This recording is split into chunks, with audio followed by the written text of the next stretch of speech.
Hello guys, এটা হচ্ছে আমাদের পেয়ারা বাগান। আপনারা দেখতে পাচ্ছেন যে কাটিং করার পরে প্রতিটি গাছে নতুন শাখা বের হয়েছে এবং এখন কিন্তু ডিসেম্বর মাস, প্রচণ্ড রকমের শীত। প্রচণ্ড রকমের শীতের মধ্যে আপনারা দেখতে পাচ্ছেন যে এখানে ফুলের কলি বের হয়ে এসেছে।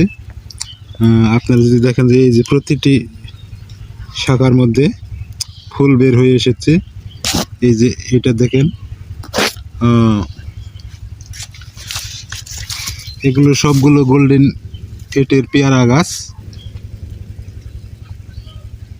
একটা গাছ কাটিং করার পরে দেখেন যে কীরকম ব্রাঞ্চ বের হচ্ছে। এখানে অনেকগুলি ডাল বের হয়েছে, শুধু ডালই বের হয়নি।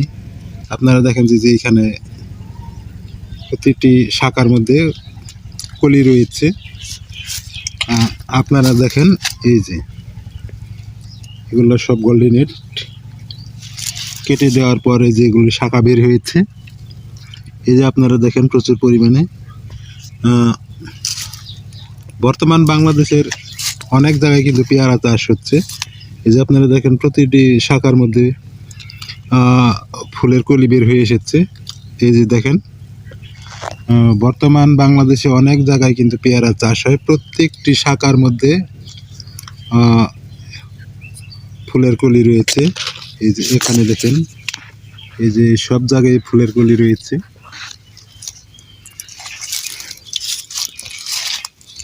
এই যে এখানে ফুলের কলি রয়েছে। এই যে এখানে আবার পেয়ারা আর কতদিন পরে কলি করার সময় হয়ে যাবে, এগুলো পিপি পরানো যাবে।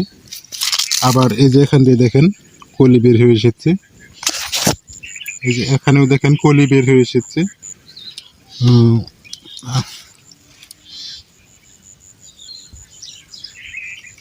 বাংলাদেশে এখন অনেক জায়গায় পেয়ারা চাষ করা হয়, তার মধ্যে মধ্যপুর অন্যতম।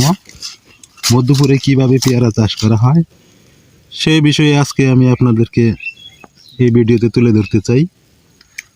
আপনারা দেখতে পাচ্ছেন যে এই যে পেঁপে গাছ রয়েছে, আর এই যে জলডুবি আনারস। তো এইখানে আমি বলতে চাই যে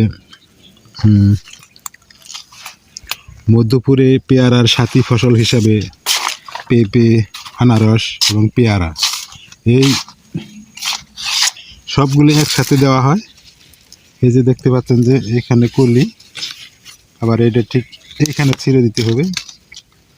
আবার এই যে এখানে কলি, আবার এইখানে ছিঁড়ে দিতে হবে। এই যে মধ্যপুরে যেভাবে চাষ করা হয় সাথী ফসল হিসেবে আনারস, পেঁপে অথবা পেয়ারা, এই দুইটি দেওয়া হয়। তবে অন্যান্য জায়গায় শুধুমাত্র পেঁপে আর পেয়ারা দেওয়া হয়, তবে আমাদের মধ্যপুরে একটু অন্যরকম। বেশিরভাগ ক্ষেত্রেই মনে করেন যে জলডুবি আনারস এবং পেয়ারা দেওয়া হয়। এতে করে হয় কি, আপনার যে আনারস বাগানের পরিচর্যা যে খরচটা হয়, সেই খরচেই পেয়ারা বাগানের যত্ন হয়ে যায়। আনারস বাগানেও কিন্তু মোটামুটি পানি দিতে হয়, সেই পানিতে পেয়ারা গাছে মোটামুটি হয়ে যায়। যখন এখন যে ডিসেম্বর মাস চলতেছে, এই ডিসেম্বর, জানুয়ারি অথবা ফেব্রুয়ারির দিকে এই আনারসটা কিন্তু একদম হারভেস্ট করা শেষ হয়ে যাবে। তখন থেকে পেয়ারা বাগান উঠে যাবে, পেয়ারা বাগান সুন্দর যত্ন করা যাবে। এইভাবে কিন্তু আমাদের মধ্যপুরে পেয়ারা বাগান চাষ করা হয়। এই দেখেন, এগুলো মাত্র 1.5 মাস হয়েছে যে কাটিং করেছি। অনেকগুলো ব্রাঞ্চ বের হয়েছে নতুন। এগুলো আবার এই ব্রাঞ্চ বের হওয়ার পর 2 মাস পর আবার একটা কাটিং করা হবে। একটা পেয়ারা গাছে আপনি যত কাটিং করবেন ততই বেশি ডালপালা বের হবে। তো আপনারা যদি এই ভিডিও দেখে যদি কেউ চারা নিতে আগ্রহী হন, অবশ্যই নিচে কমেন্টে জানাবেন। আমাদের কাছে চারা অ্যাভেলেবেল রয়েছে। কাটিং করার পর দেখেন যে কী পরিমাণ শাখা প্রশাখা বের হয়। শাখা প্রশাখা বের হওয়ার সাথে সাথে এই যে দেখেন যে কলি এসে পড়েছে, প্রতিটি শাখায় কলি। এই যে আপনারা দেখতে পাচ্ছেন যে এখানেও কলি রয়েছে।